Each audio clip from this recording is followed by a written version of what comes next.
है ਤੁਹਾਡੇ pillar जावने load आवे पीछे तिले कढ़ाए भी उनके काम खराब हो जावना 80 साल हकीकत ऐस बोल दे आज बारिश हो चस्सा करा दीतियां माशाल्लाह जनाब आज ਤੁਸੀਂ ਮੈਨੂੰ ਵੇਖੋ ਬਾਰਿਸ਼ ਦੇ ਵਿੱਚ ठंडे ठंडे मौसम ਦੇ ਵਿੱਚ चेक करो जनाब बारिश आई है आई नहीं हाले आ रही है ए बेली नहा धो के फ्रेश हालांकि ए बंदा सिर्फ ईद ते नहांदा है ओ भी ए जुम्मे ते नहांदा है लेकिन आज बारिश आई है तो नाल ही है तसल्ली दे नाल हाफिज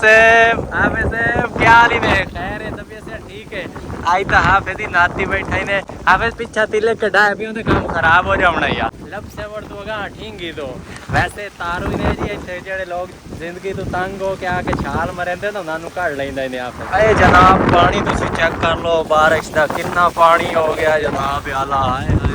चस्सा आ गई बारिश आज बारिश हो चस्सा करा दीतियां चेक करो यार ओए बंदा बन जा इंसान बन जा यार सारा पानी तुसी मेरे ते सटना है यहां पर रेंज में ना नवाओ साबुन ले लो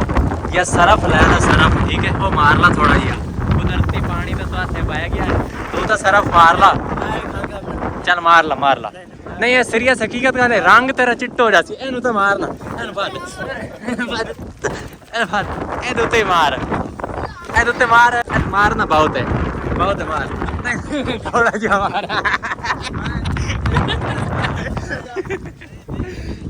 नहीं की होना है कुछ भी नहीं होना यार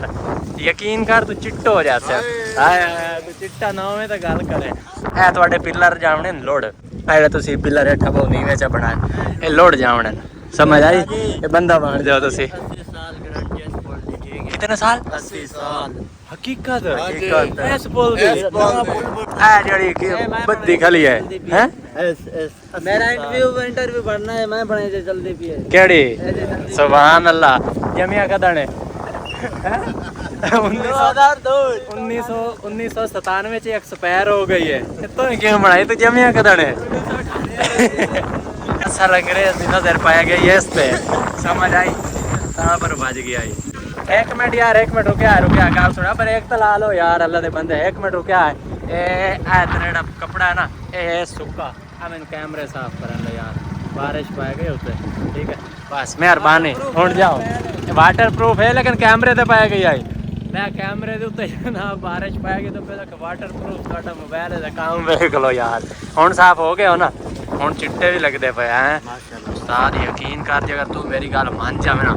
पूरा तेरा साल पै जावना ठीक है 10 रुपया दा सर्फ आवना ते तुसी सारे जनाब चिट्टे हो जासो हैं केड़ा लेब साबुन ओ कदी वेखिया ही की हो जी होंदा है रत्ता जी चलो लाला माशाअल्लाह जी रब ताला दी कुदरत दे नज़ारे वेखो जनाब ए हुन धुप निकल आई ने ठीक है चेक कर लो जनाब बारिश दा पानी खुश्क हो गई ने धुप निकल आई ठीक हो गया जी आज दे व्लॉग दे इत्थे करांगे इख्तिताम जिंदगी रही तो फिर मिलसा मर गए तो दुआ करें अल्लाह हाफिज़।